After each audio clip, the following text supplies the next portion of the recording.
Bueno, vamos a empezar por el tema del franquismo. En 1947, el régimen de Franco saca la ley de sucesión de la jefatura del Estado, por el cual el franquismo se declara como un reino, con un regente que es Franco, y que él designará a su sucesor cuando él considere oportuno y sin decir quién será, pero será alguien de la familia tradicional de los Borbones, pero sin decir quién será.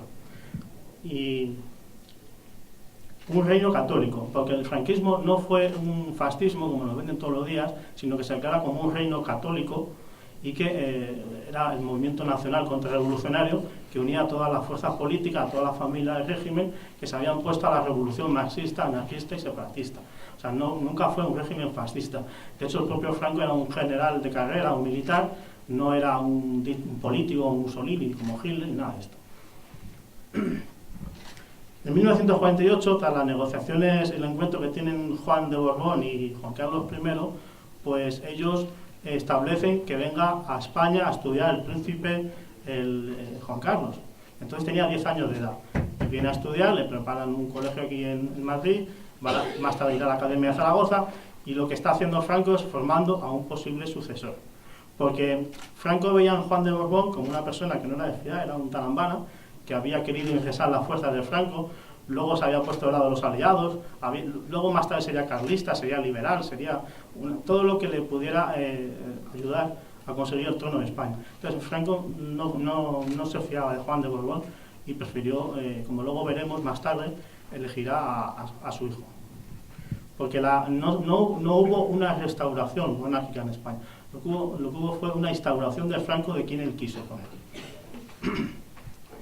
En 1959 se produce otro hecho destacable. Pío Moa continuamente lo dice, es que con el Concilio Vaticano II, pues de alguna manera el régimen de Franco, que se había declarado, como he dicho antes, en un reino católico, pues pierde un poco su esencia, porque el Concilio Vaticano, pues como saben ustedes, descafeína un poco los principios católicos, se intenta adaptar a los tiempos en algunos aspectos, y eso lo que hace es que el propio régimen de Franco entre en crisis y que la propia Iglesia, la que había salvado tanto Franco como el movimiento nacional contrarrevolucionario, le empiece a ser desleal con el propio Franco, hasta que llegamos a Tarancón, como comentaba antes mi amigo Laureano, que sea ya totalmente desleal. ¿Por qué? Porque la Iglesia se está posicionando para lo que va a venir después, para el futuro, simplemente. En 1969, Franco ya finalmente establece a Juan Carlos de Borbón, a sucesor de Franco, a título de rey. Él jura los principios del movimiento, como hemos visto todos en vídeo, pero bueno, simplemente lo único que quería era ganarse el favor de Franco y darle seguridad, pero realmente no tenía intención de que las cosas fueran a seguir tal cual estaban, como pronto veremos. En 1972 llega a España un general norteamericano, Burton Walters, viene enviado por el presidente Nixon de Estados Unidos y viene a sondear a Franco, ya Franco es muy mayor, tiene 80 años, viene a sondearle sobre qué va a suceder en España cuando él muera. Seguro que lo han oído alguna vez, y Franco le contesta, a ver, está por aquí. Franco le contesta que la sucesión será ordenada porque no hay alternativa. España marchará un largo tramo hacia la democracia, pero no hasta el final, porque España no es USA, Gran Bretaña o Francia. ¿Qué quiere decir Franco? Pues Franco seguramente, tampoco podemos saberlo con total seguridad, es que España, él veía que la evolución seguramente sería hacia una democracia. Ellos ya se autodenominaban como democracia orgánica, una democracia en que la familia del régimen, o sea, los del Opus, los carlistas, los falangistas, los tecnócratas, pues se establecieran como en asociaciones políticas o partidos políticos, pero Franco, sin llegar a que se legalizaran al PSOE, a los marxistas, ni a los separatistas, que eran los que habían realmente provocado la guerra civil. Una cosa totalmente lógica. O sea, en Alemania, cuando pierde la Segunda Guerra Mundial, se prohíbe el Partido Nacional Socialista Alemán y también se prohíbe el Partido Comunista. O sea, es una cosa lógica. Si los totalitarismos han provocado un enfrentamiento en un país, pues lo lógico es que no se le vuelva a legalizar. Luego más tarde veremos que eso no será así. ¿Cuándo empieza la transición? Pues más bien la transición, aunque lo establecen cuando muere Franco, empieza en el año 69, cuando se elige como sucesor a Juan Carlos. ¿Por qué? Pues porque ya desde ese momento el general está ya muy mayor y ya se empiezan a posicionar todos, y ya empiezan todos a moverse entre bambalinas para cuando muera Franco que el país camina hacia una democracia. Detrás, como siempre recuerda Laureano, está la CIA, está Estados Unidos, está Bilderberg. O sea, Estados Unidos tenía, a través de la CIA, tenía una idea muy simple de España. O sea, España es un país católico, que es diferente a un país anglosajón, y ellos tenían una idea de que a la muerte de Franco, España tenía que integrarse en la OTAN y tenía que avanzar hacia una democracia liberal. O sea, ellos tenían la idea de que hubiera un partido socialdemócrata mayoritario y un partido conservador. Como en España, como país católico, no tiene tradición socialdemócrata, pensaron en el PSOE. Y el PSOE pues, tiene un pasado marxista, no socialdemócrata. Pero bueno, entonces lo que hace la CIA, enredando, es el tema muy sospechoso con el tema del asesinato de Carrero Blanco. Porque, miren, en 1981, habían pasado ya 8 años que asesinaron a Carrero Blanco, la agencia soviética TASS dijo que los agentes de la CIA supervisaron los preparativos del atentado contra Carrero Blanco y tomaron todas las medidas precisas para que no fallara. Washington quería eliminar a ese político franquista de tendencia nacionalista que le impedía enrolar a España en la OTAN y se negaba a cumplir ciegamente todas las órdenes que recibía al otro lado del Atlántico. Pero es más, Eva Forest, miembro del comando, cuenta en su libro Operación Horror que la idea de matar a Carrero Blanco fue sugerida a ETA por personas ajenas a la organización y que alguna de ellas era extranjera. De los 30 miembros de ETA que participaron en el asesinato de Carrero Blanco, ninguno ha aclarado nunca quién fue el misterioso personaje que entregó en el Hotel Mindano a Letarra Argala, jefe del comando, un sobre con una nota que decía: el almirante Luis Carrero Blanco, vicepresidente del gobierno, acude todos los días laborales a la misa de las 9 de la mañana que se celebra en la iglesia de los jesuitas situada en la calle de Serrano, frente a la embajada de Estados Unidos. Lleva muy poca protección de escolta y recorre siempre el mismo trayecto. Bueno, nos hablan del franquismo como un régimen totalitario, la realidad es que eran gente súper austera, con muy poquitas medidas de seguridad, y era un régimen tan totalitario que solamente había 8.000 presos, ahora mismo hay 88.000 en las cárceles de España, ¿vale? Entonces, Carrero Blanco iba todos los días a misa en un coche que no era ni blindado, con apenas 2 policías y un chofer. O sea, era muy fácil asesinar. Un día antes del asesinato de Carrero Blanco, como algunos de ustedes sabrán, se reunió con Kissinger. Y Carrero Blanco, cuando acabó la reunión, que duraron 4 horas, le dijo a su mujer que había tenido la sensación de que había sido amenazado, ¿vale? En sus memorias, el general Monzón, que le conocerán por las televisiones, también ha escrito: no es verdad todo lo que se ha dicho en la transición, como eso de que el rey fue el motor del cambio, ni Suárez ni él fueron motores de nada, solo piezas importantes de un plan muy bien diseñado y concebido al otro lado del Atlántico. Todo estuvo diseñado por la Secretaría de Estado y la CIA. A los norteamericanos solo les hemos interesado por nuestra posición estratégica. Estados Unidos quería tener la seguridad de que con el final del franquismo aquí no iba a pasar nada que estuviera fuera de su control. Había sido la revolución de los claveles en Portugal apenas bueno, se ganó en el 74 y Franco morirá en el 75. Los ejecutantes del atentado contra Carrero son etarras, eso está claro. Pero ¿quién lo pone en marcha? Quizá alguien pensó en la CIA que Carrero podía ser un obstáculo y era mejor suprimirlo. La realidad es que la CIA, todo indica a que estaba, o sea, los ejecutores del asesinato fue ETA. Pero quien indució ese asesinato, como vemos, parece ser que fue la CIA. Y tenemos bastantes pruebas de que creemos. Y esto es un error de análisis, porque Carrero Blanco era el valedor de Juan Carlos, había sido, si no recuerdo mal, jefe de la Casa Real, o su instructor, y aparte de eso, Carrero Blanco, cuando muere Franco, era una persona muy mayor, creo que tenía 77 o 78 años. O sea, era una persona que no se hubiera opuesto a ningún cambio que Juan Carlos hubiera querido dar. Por tanto, su asesinato fue realmente innecesario.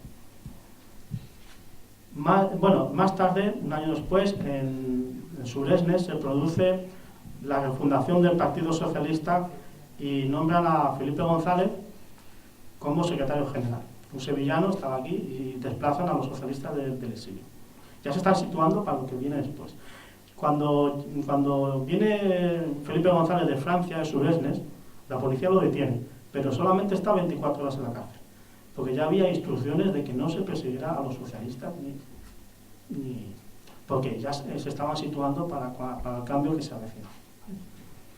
Más tarde, el PSOE, en el año 79, creemos que también por indicaciones de la CIA, pues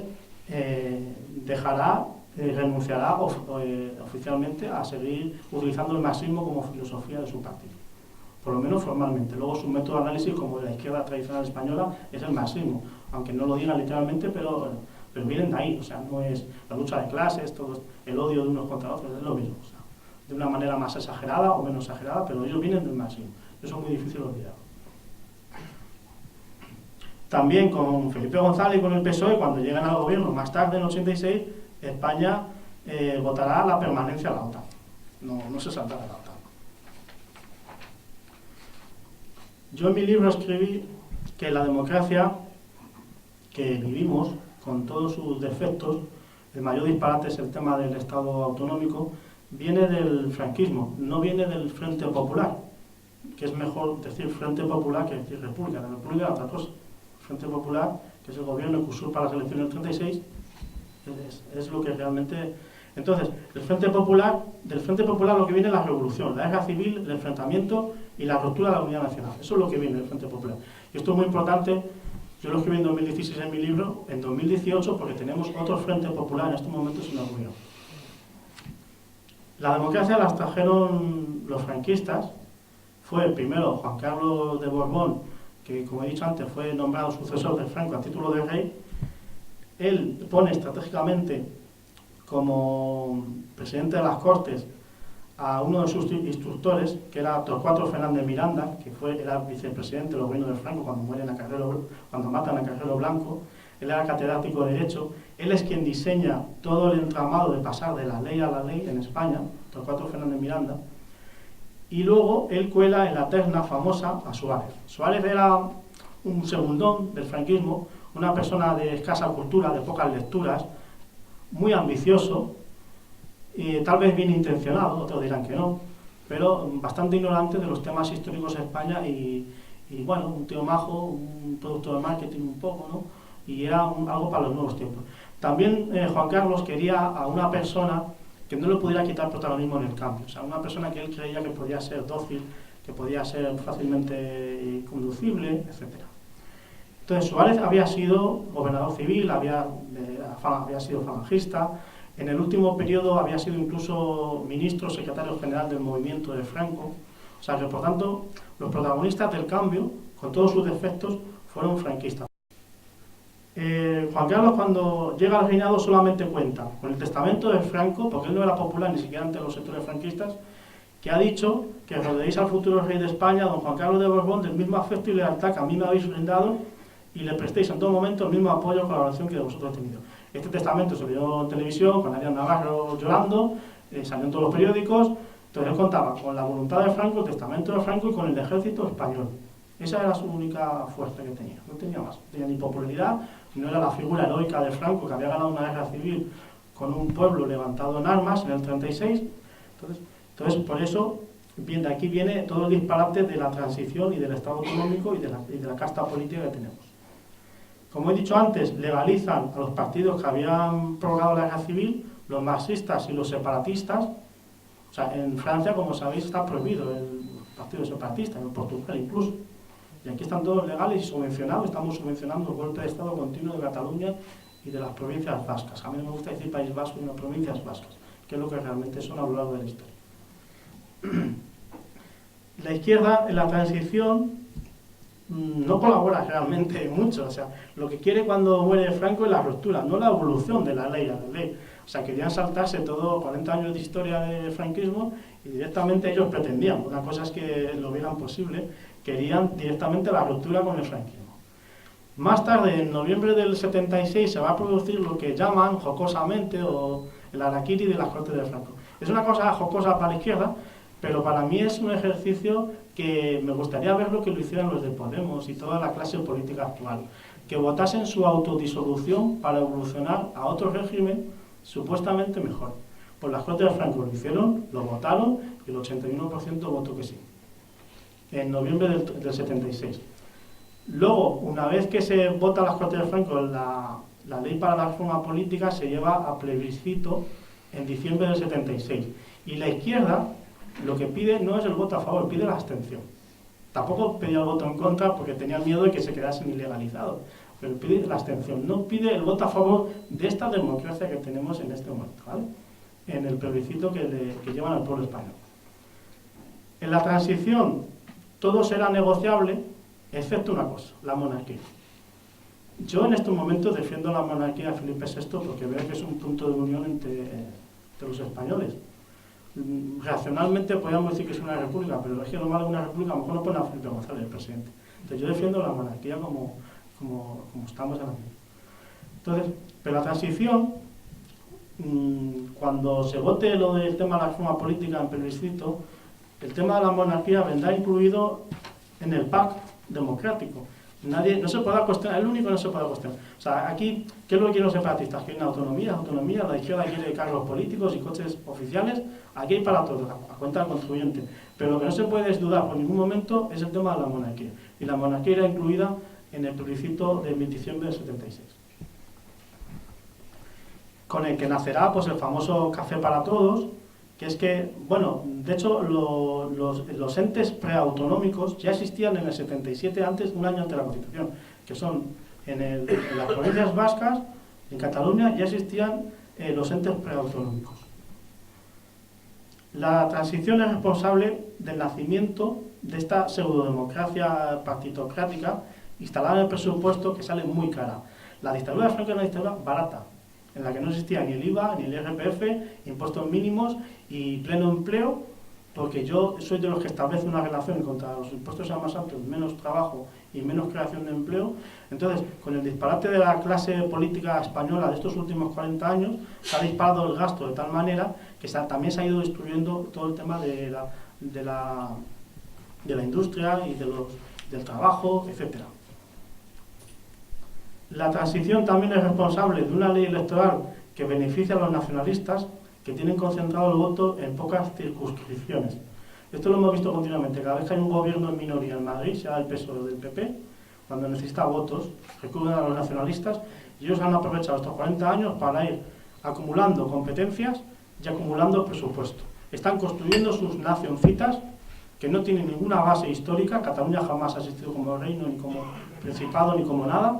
Igual que las provincias vascas, eran 3 provincias vascas que se unieron voluntariamente a Castilla en la Edad Media y que no, y nada más. Y antes de la España, de la invasión musulmana, España ya existía como reino, que eso se suele olvidar. O sea, el reino católico español existía antes de la invasión musulmana, tenía su capital en Toledo, pero bueno, en la Edad Media, ya te digo, nunca ha existido ni el reino de Cataluña, ni el reino vasco, ni nada de esto. El culmen de la desfachatez del gobierno Suárez se alcanzó el 24 de noviembre de 1978, cuando por Real Decreto 2749, 1978 el año, se prohibió a los españoles el ostentar su bandera de España en las manifestaciones y actos públicos. Porque Adolfo Suárez había inaugurado la política en la derecha española de no dar la batalla de las ideas y al mismo tiempo que daban todo a la izquierda. Y de aquí viene luego el tema también del PP, que es la evolución de la UCD. Es 40 años sin dar la batalla de las ideas y cediendo terreno a los que han ido copando pues, los planes de estudio, las televisiones, las series y toda la propaganda masiva que tenemos ya en un estado muy avanzado. La transición creó su incoherente Constitución de 1978, que dice, por ejemplo, en el artículo 2, que la Constitución se fundamenta en la indisoluble unidad de la nación española, pero al mismo tiempo reconoce y garantiza el derecho a la autonomía de las nacionalidades y regiones que le integran.